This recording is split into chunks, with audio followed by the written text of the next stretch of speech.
She said, "What? Oh, not my Susie cakes." She would never disparage a great patriot like, "Oh, what's that?" She threw our old playlister J.D. List Vance under the bus. Ooh, conspiracy theory. This eggnog is heating up. Let's go. Welcome to Political Playlist. All right, are we ready, guys? Happy hour. Happy hour. We fucked that up so bad. Hey, everybody, and welcome to Political Playlist Happy Hour. I'm Michael Kristoff. I'm Anna Muskie Goldwyn.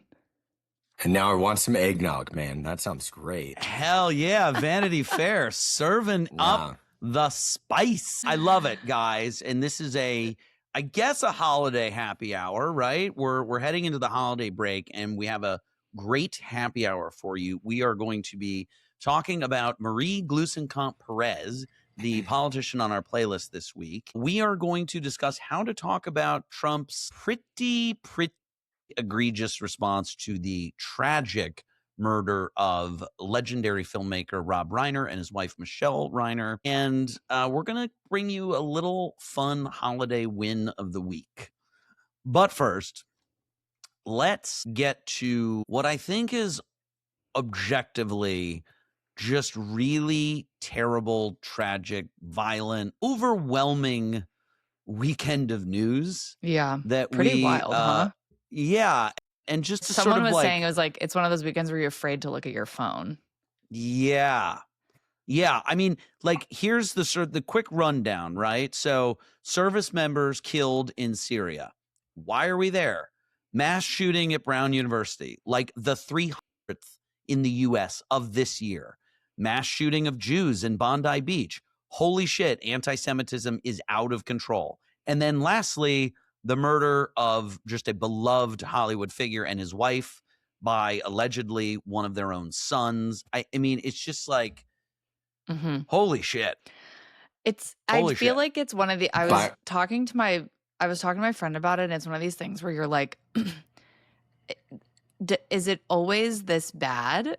Like, is it always this bad and it's just like sometimes we don't pay attention?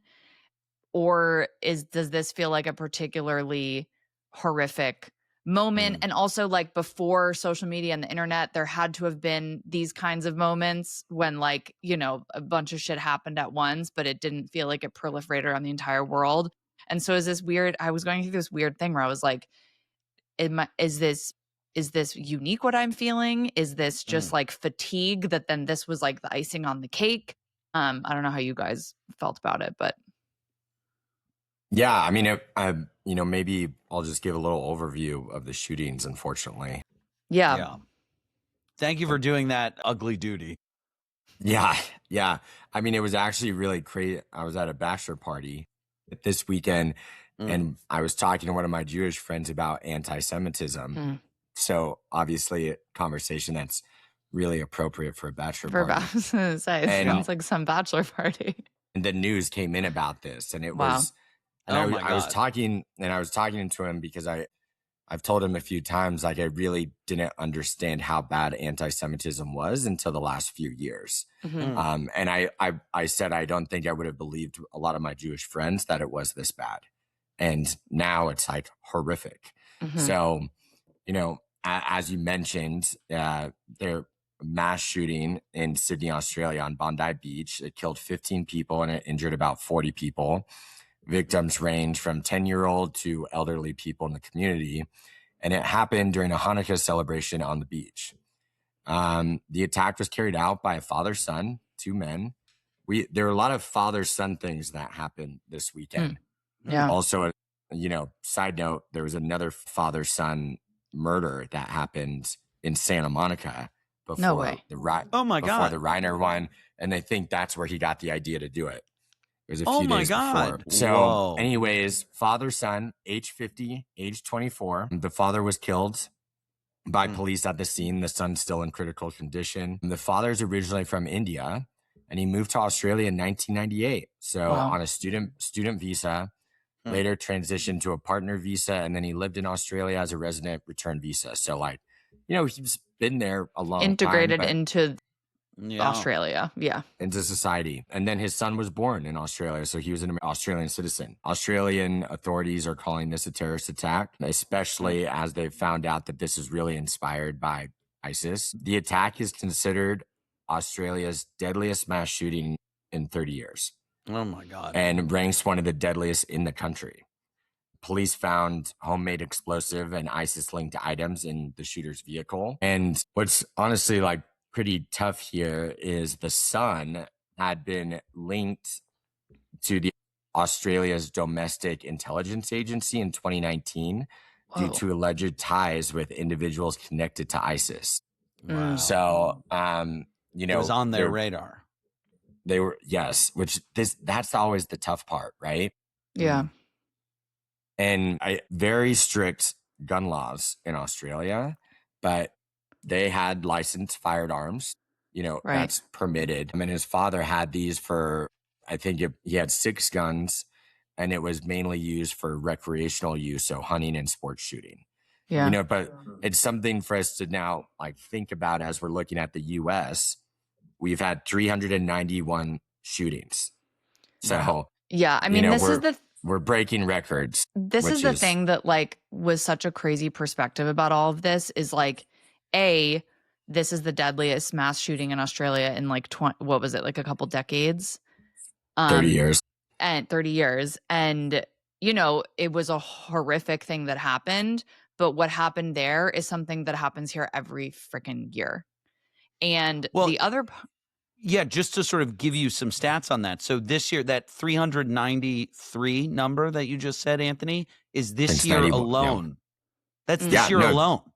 Yeah. It's more than days in the month, right? Yeah. And so notably, I don't know if you guys saw this, but literally that evening or the next morning, the Australian president said, we are going to pass stricter gun laws after this. And they already have really strict gun laws, but I think that what it looks like they are going to try to pass is the number of guns that somebody can own, because this individual owned 6. And so they're saying that maybe should be less that someone can legally own.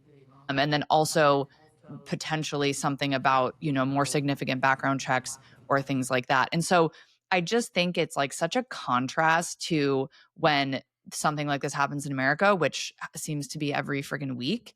And the response on the right is one thing, and the response on the left is, well, the right's in our way of trying to do this. And so it just was such an insane perspective to see this horrific thing happen. And in the wake of all these people dying, to see a government basically say, we're going to do better. And it's like that, literally within hours. I thought that was pretty significant. Good point, honestly. Something that I think is notable are some of the heroics of this event. Oh my God, yeah. You said a 10-year-old was killed. There was also an 87-year-old Holocaust survivor who was killed. And that man was killed because he put his body in front of his wife, and who was also a Holocaust survivor. And I think the gentleman who tackled one of the gunmen was just, incredible. And the video of a Muslim man who was a fruit seller nearby. Wow. Tackled one of, I think it was the father, the gunman, and ended up getting shot, but is recovering and seems will be okay. Yeah. And really that's good because, listen, let's face it, Islam has a PR problem. To be sort of crass about it, there is a big problem with how a lot of the, world looks at the religion. And, we saw this after 9/11. We obviously have seen this in a lot of the, anti-Islam rhetoric that the Trump administration has put forth, whether it's travel bans or whether it's just, anti-Muslim tweets. We've obviously seen it surrounding the Mamdani mayor race, and I'm sure more to come as he takes office there. And I think that the reality is that there is a faction that really that is part of this religion, and I don't think that the Islam and the teachings of Islam condone this, but nevertheless, there is a radicalized faction that subscribes to this religion that does get motivated and indoctrinated to carry out these types of violent events. And I don't know what the answer is. Well, I mean, I think the answer is stories like this man. I mean, you can say the same thing on a lesser scale about Christian nationalism, right? It's like there is a religion that is, these two most popular religions in the entire world. And obviously the radicalization within Islam is more potent and widespread than the radicalization of Christians. But I think it's like we kind of like label these things. And I think when you look at the stories of people like this man, you see we're all human beings, and it's not Islam or Jew or Christian or whatever. It's good person and not good person. And because I think most religions, when you boil it down, try to teach you to be a good person. And then a lot of those teachings are sometimes taken out of context for people. But I think like the story of this man is a perfect instance of how people can view religion differently that they might feel antagonistic towards in either direction. On the Brown shooter, as of the time of recording here, they do not have a suspect who no, they have a new video.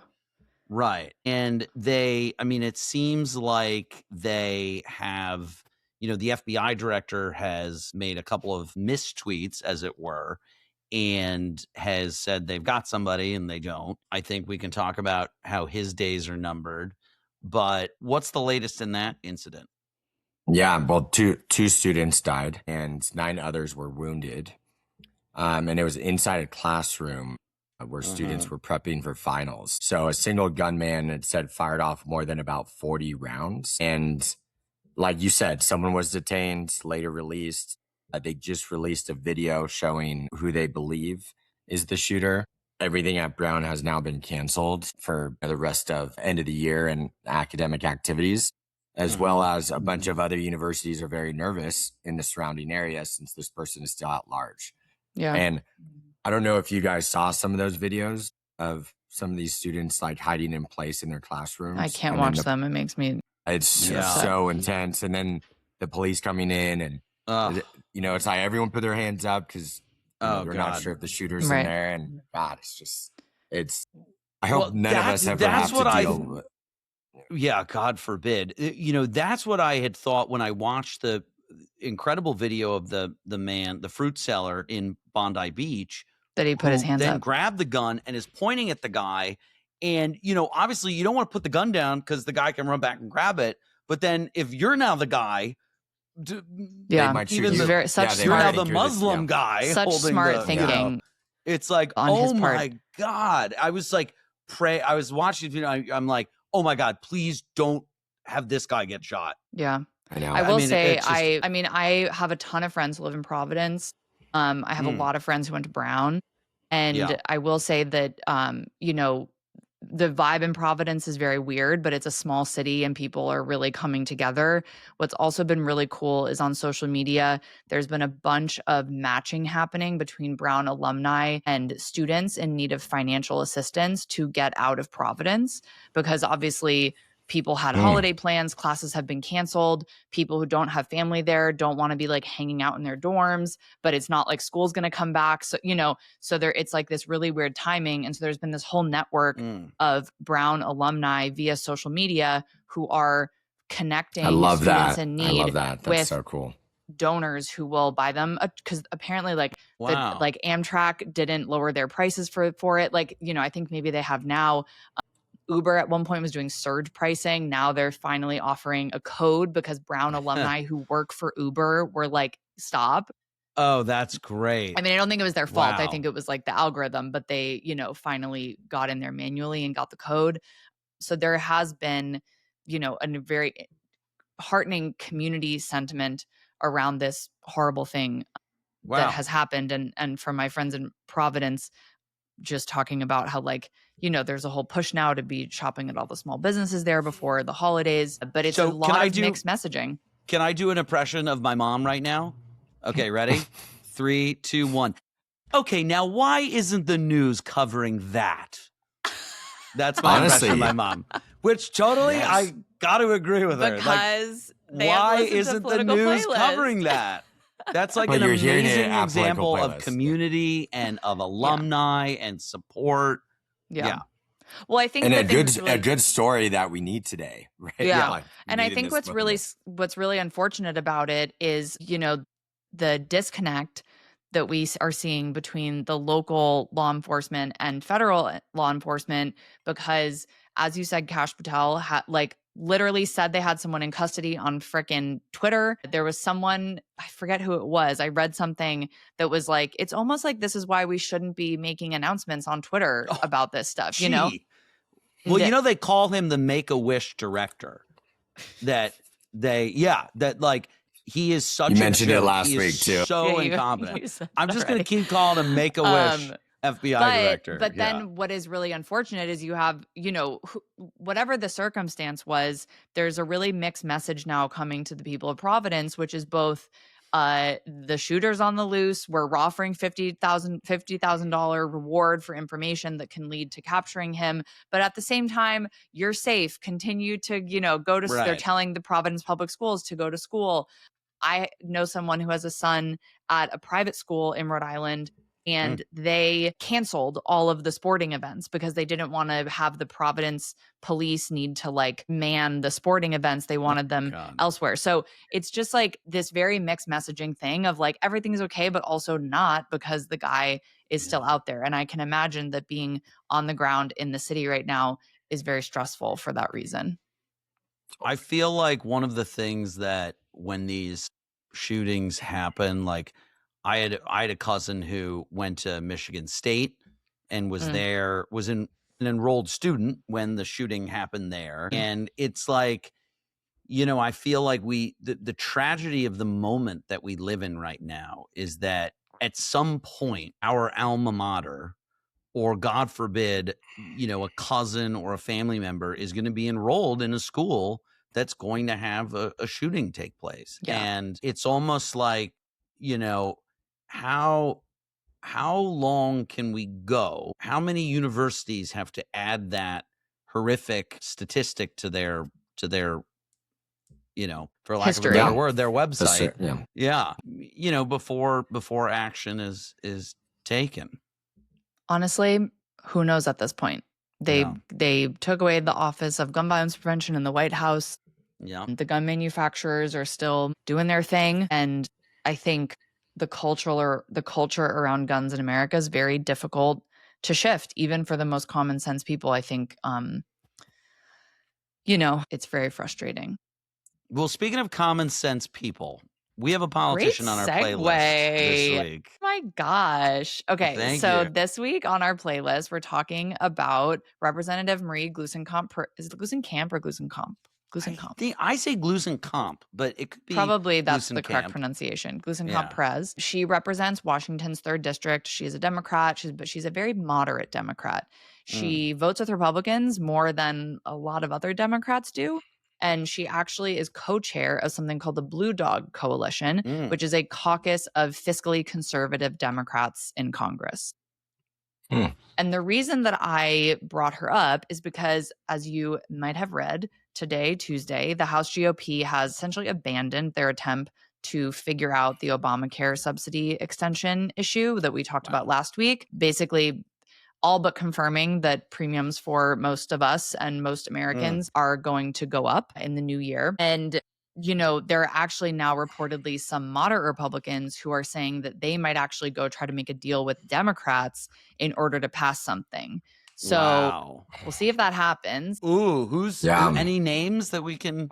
I didn't look up names. I mean, I'm sure Lawler's one of them, right? Yeah. It's people who are either in very competitive districts or people that are in districts where their enrollment in the ACA is very high. So the reason I bring up Marie in relation to this, though, is that she was actually one of the 8 co-sponsors, 4 Republicans, 4 Democrats, of an original piece of bipartisan legislation that would have extended the subsidies for 2 years, among other things.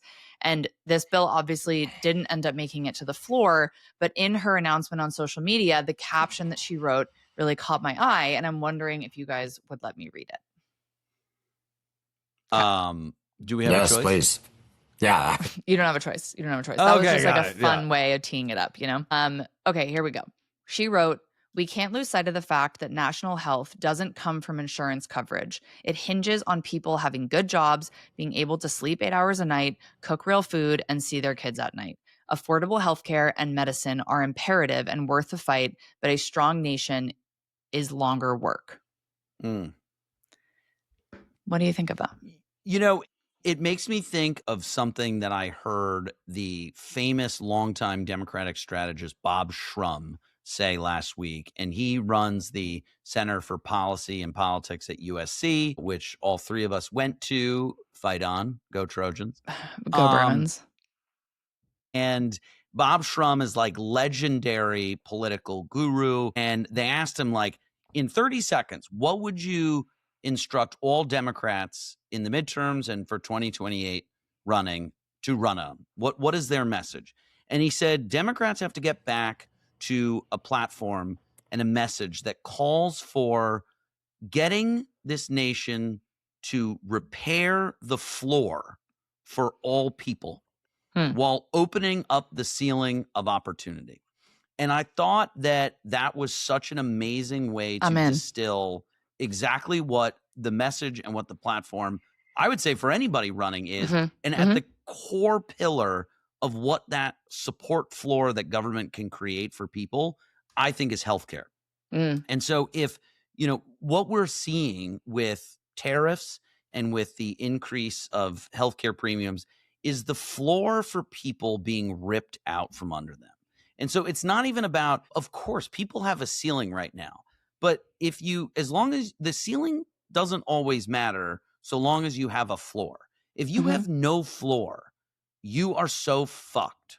Forgive my language. And so I feel like healthcare is the floor that we need to help give back to people in this country.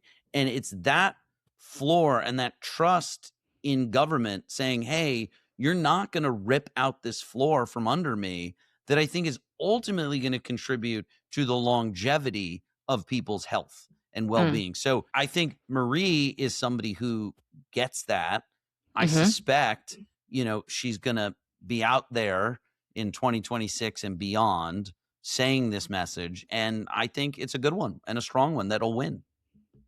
Yeah, I think just to echo a bit what Michael said is like the floor being taken out. I believe, might be wrong, that I think a lot of people right now do not have that base, right? That the common basic stuff that's needed to survive right now, a lot of that's being cut. People have been cut from their jobs. Healthcare is spiking. People can't afford to pay their bills, right? Income's gone. And it's tough when you live in a place like America, which is supposed to be the richest place, one of the richest places to live. And people aren't able to live properly right now. And I think we're going to see a lot of hurt. And I do go back and forth because I think when you give people a base, people go, they're always going to want more and more. But I think in a situation like this, I don't know what the base is right now that people have. Well, and I think to what she said, what I liked about what she wrote is that health itself and wellness and happiness is all encompassing, right? Like, yes, it's about insurance premiums, but I think the message of everything can be better, and like she or Democrats or whoever, whatever the group is, are saying, we understand that and we want to help make things better. I think that I completely agree with you, Michael. Like, healthcare is the thing. But I also think that what I appreciated about what she wrote is that, like, if we're only focused on the insurance companies, we're losing sight of like what holistic wellness as a human being feels like. And I think that's what so many people, whether they would label it that or not, are struggling with, is like people are unhappy, people are angry, people don't feel good, people are poor, like it's all of those all-encompassing feelings, and healthcare being for sure like a basic element of how to address some of those things. And then I think what she's saying is like there are other factors to that too, right? Whether it's like the limits on like your work hours or the way that you're able to parent and afford childcare, like all of those other things. And I liked how she distilled it because it felt emotional and it felt like it was getting at something human and not just focusing on the policy, which is of course very important. Well, and I think what she's saying too, and I would be so curious if you did a poll, what for people who feel I'm angry, I'm unhappy, I'm scared. I feel like so much of that comes down to economic stability. That is such a fuel for people's concerns and worries and fears. And so, when I think about like, what are the three most important things? I think it's, can I pay rent? Can I buy food? And can I afford healthcare? Like those are the kind of three, like if I can get those, if those three things are like taken care of every month, then I feel then like I can excel. I can then find my way. But it's like without those three things, it's like I think, it's so hard. That's the floor. Yeah. Right? Yeah. Interesting to point out with Marie Gluesenkamp Perez, the guy who ran against her twice and lost twice, Joe Kent, is a guy named Joe Kent. And he's a young guy. And, he has a very impressive military service record, special ops, Navy SEAL, commando kind of a guy. He is very much a far-right, very politically far right, aligned person, and has a really interesting story, I think. His wife was also a special ops person who was killed in combat. And he now is the number 2 deputy to Kristi Noem at Department of Homeland. No way. I didn't know that. And so he is in a position that is unconfirmed by it's a position that does not require any Senate confirmation. Whoa. He would not likely get confirmed by a Senate in any role, I don't think, based on just some of his views and rhetoric and actions. And he has been a very controversial figure. I recommend people look up Joe Kent and see his tenure so far at Department of Homeland Security, because I think it's a very controversial one. I don't think that he lasts there if Kristi Noem gets fired or resigns. I don't think she's And I think that he is somebody who has been rather damaging to that department. You want to know something? You want to know something about Joe Kent? I'm taller than him. Oh, wow. Okay. So, well, stick it to him. Yeah. Better watch out, Joe Kent. Wait, hold on. Am I taller than him? God, no. And is taller than Michael too. Yeah. I am taller than Michael. Which you'll see soon enough. Which you'll see soon enough. Yeah. Well, speaking of people who are maybe not as tall as they say they are. Donald J. Trump. Correct. Who are we talking about? Yeah, we're going to talk about how to talk about. Oh yeah.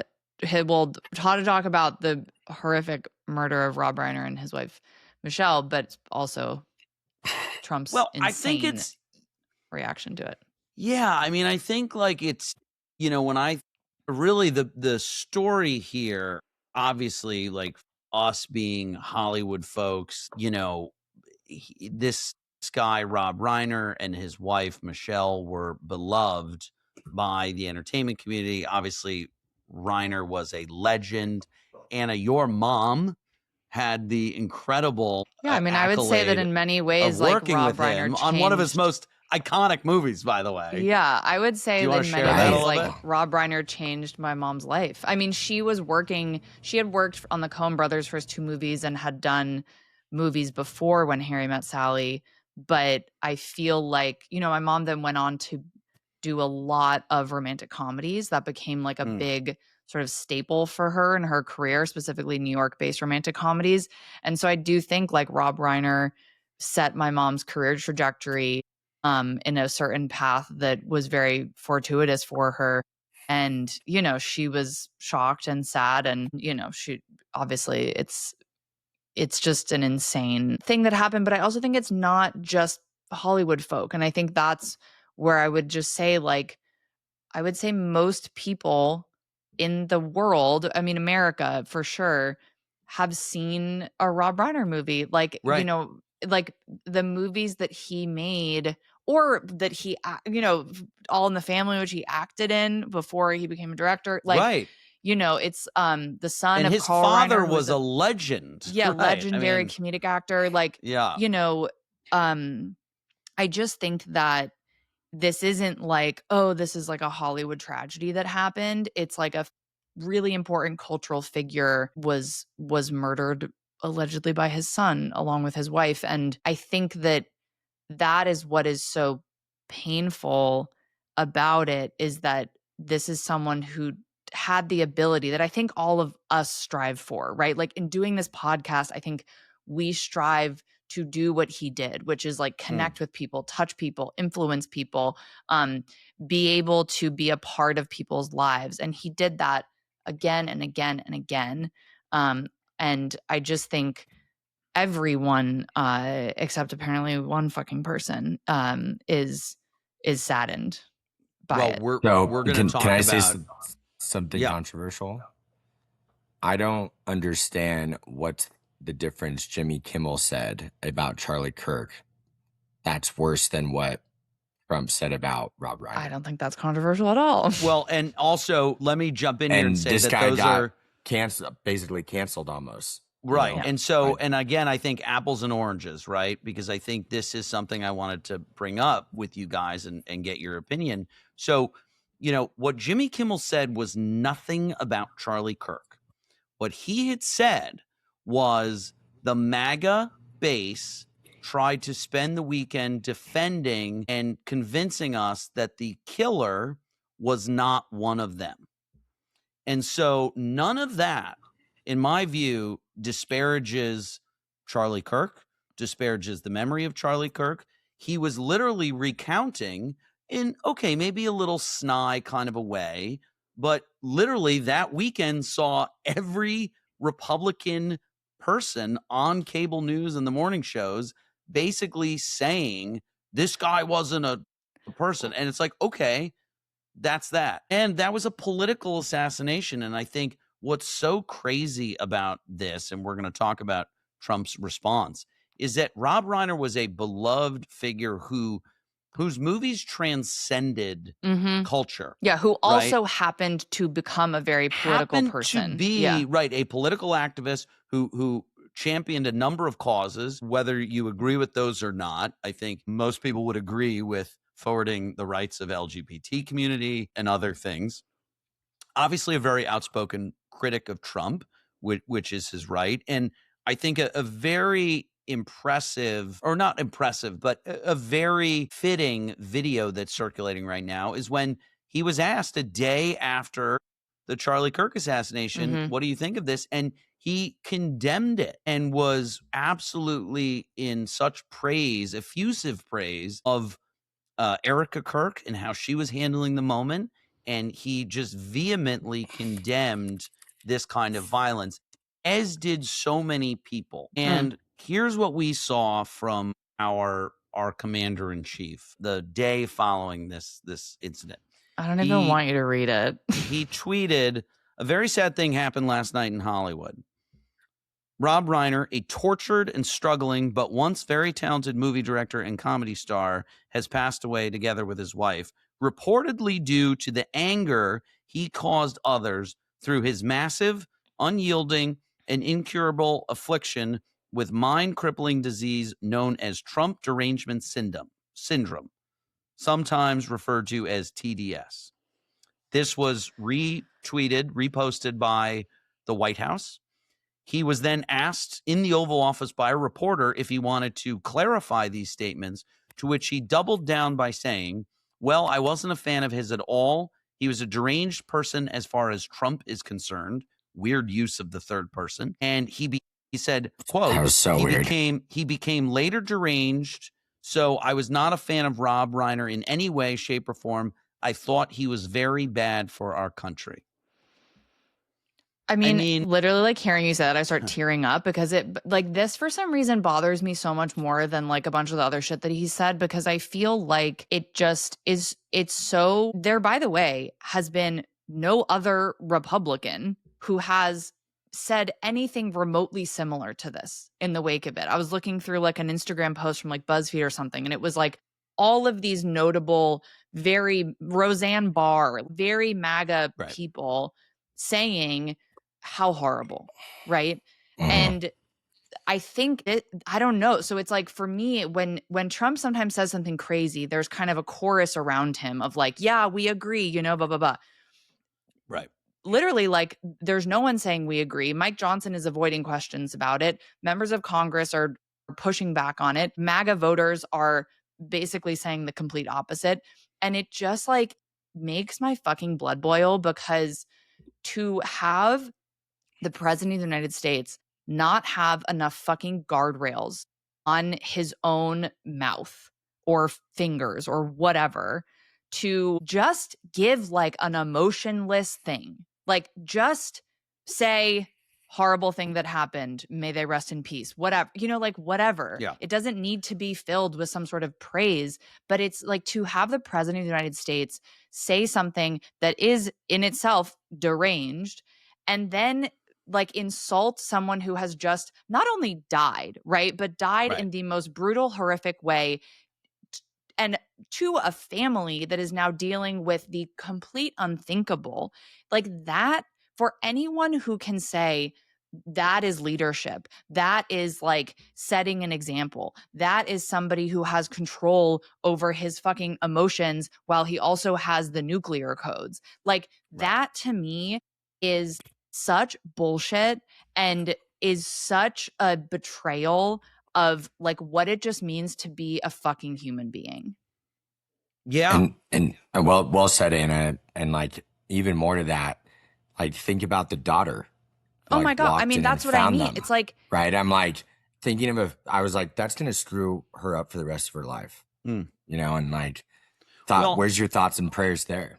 I think that it's such a new level of disgusting and despicable from this guy who said a lot of terrible things and done a lot of terrible things. And I think, to me, I think of now two things that we've started to turn a corner on with Trump. I think that what you're feeling, Anna, to me, is proof positive that so many people keep hoping and wishing and wanting him to be a certain way. And they excuse actions and they excuse behavior and they excuse words because they think that somehow there's a policy cloaked in all of this that's going to be beneficial for the greater good or what have you. And I think that at the end of the day, one of the primary roles of a United States president is to bring a country together and to show leadership, like you said. And all these people keep hoping and wishing and wanting and praying.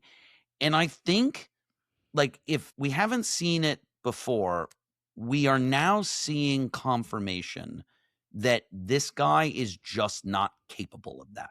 He doesn't possess the qualities or the skills or the attribute to lead a nation. And the second thing that I think that brings up for me is the real question of what kind of condition is this guy in presently? And this will lead into the Vanity Fair article that just dropped where his chief of staff, Susie Wiles, makes some very candid comments. But I think that if nothing else, this tweet and this response to the horrific Rob and Michelle Reiner murder should really make people ask, what is the mental and physical state of our sitting U.S. president right now? Can I just add to that before we talk about the Vanity Fair article? Like, I agree with you 100%, but I would even give him less credit than I think you are. Like, I feel like, yes, there are some people who are wanting him to be a certain way, or I think a lot of moderates who voted for him because of policy but don't really like his personality. But there are also a lot of fucking people that like the way that he is and like kind of his brashness and offensiveness and whatever. There's a lot of people that are into that. And I think the thing that to me stands out about this moment is that this is not that. Like, this is not brash and sort of like politically incorrect and whatever. This is just this like isn't pushing back against Zelensky or like holding China accountable. Exactly. This is just like downright like lack of humanity. Not even, again, I'm giving him too much credit. Like lack of just like common sense and like true like malicious intent towards, as Anthony said, the survivors in this family whose lives are forever changed in the worst possible way. This family is destroyed. I mean, there's no other way to put it, right? This family over the weekend was tragically destroyed. And there are, the daughter and there's another son who are going to have to put the pieces of this family and legacy. Other children too. Yeah. Right. And he has other children from a previous marriage. And then it's like, and then your other brher is going to be in jail for the rest of his life. Yeah. Right. If found guilty, which certainly looks like he's responsible for this. Yeah. I just think like, and this will lead into the Vanity Fair article, but I think that anyone who has been making excuses for this person or who has brushed aside comments that some of us have perceived as offensive and they have not, if you cannot perceive this as offensive and not offensive in like a funny haha comedy offensive way, but in like a real way, then you are also a bad person. Right. Full stop. Do you think that Marjorie Taylor Greene is the kind of, for lack of a better word, the red hat in the coal mine? Like her, is she the canary in the coal mine here in terms of, being such a devout MAGA Trump follower supporter, now seeing how quickly you can get ostracized and now giving people that permission structure, other Republicans and other elected officials in the Senate and Congress, to giving that permission structure to say, hey, it's okay to start to clap back against Trump and you're not going to lose your livelihood or your life. I think after the midterms. Yeah. Because I think that unfortunately, I mean, she's leaving Congress, right? Like people, for the most part, don't want to lose primaries. They don't want to lose their jobs. They want to cling on to them. And so I think, unfortunately, I'm saying all this stuff about this tweet. I'm sure a bunch of people fucking retweeted it and liked what he said, which, again, I just come down on. You are a bad person. I think there's a lot of Trump voters who are good people who I just disagree with, whatever. If you think that this is something worthy of sharing, praising, etc., you are like vermin. You are a bad human being. Yeah. I agree. Can somebody give us like a slight win of the week here? If there's a fucking shred of hope or optimism. Republican members of Congress who kind of have pushed back on Trump and maybe not to their own demise. This is someone who's not on our playlist, but I am going to talk about a couple people involved in this. Do you guys know who Representative Tim Burchett is from Tennessee? Yes. He's like buddies with AOC, right? Yeah. So he's like famously has a ton of friends who are Democrats. He's very far right, but he also, similar to Marjorie Taylor Greene, was one of the Republican voices, like very much pushing against Trump when it came to the Epstein files and all of that. And the win of the week is that he has every year a 15-minute office Christmas party in his office, and it's like decorated and they have drinks, and he goes around with a bottle of Cheese Whiz and like puts Cheese Whiz on people's crackers. But do you know why this feels like it's so on brand for Anthony? Do you know why he has the 15-minute party? So this is like maybe the best part of this. So he was asked, he's like, yeah, I have this 15-minute party every year because here's the deal. You go to these Christmas parties and you get stuck talking with some idiot who's had too much to drink and you get suckered into a 30-minute conversation. It's like, you only want to be around people for 15 minutes. So we're only having the party last 15 minutes and then we get the hell out of there. That's so it's funny. Like, this guy's incredible. I might donate to him just for that comment. Oh, his other saying, he is a very folksy, like Tennessee guy, and unclear how authentic this is. But he always says "dad gum." He's like, you get stuck talking to some dad gum person who's been had too much dad gum booze to drink. Yeah, exactly, dad gum. Funny. And also, like, the Christmas parties are the worst. Yeah, for people sure. where you're like, but like he's like, how long can you talk about the weather for? Everyone should go and look this up on YouTube, Instagram, TikTok, whatever, because it's just like these amazing videos of this congressional office. Saw some of our young politicians there, like Lauren Boebert on the right, Jared Moskowitz on the left, who's apparently also very good friends with Tim Burchett. And it honestly, like, it just warmed my heart. John Fetterman was there. John Fetterman was there. Like, everyone was there. It was the party to be at. And it just kind of warmed my heart in that, like, really, like, 5 seconds of being like, there are people who just want to go hang out and party, you know? And so that's the win of the week. And I hope that everyone in their holiday season can emulate a little bit of that. Be kind to the people that you're with. Show compassion for the people that you're with, even if you don't agree with them or don't necessarily like them. And I think that, not that I'm saying we should be learning from how politicians treat each other, because we certainly shouldn't, but seeing that there is humanity even in places that we deem totally inhumane, like Congress. And so, bring some of that energy. Well, I feel like I'm drinking finally for the first time on... I haven't been drinking on a lot of our recent episodes. Happy? Yeah, because we've been doing it like different times of the day where I haven't been able to like have a cocktail. Anthony's done. No surprise, mine's empty. Well, on that note, cheers, guys. Cheers. Merry Christmas. Happy Hanukkah. Ready for a sound effect? Happy New Year. There we go. Yeah, oh my God, that was so good. That was so good. Whoa.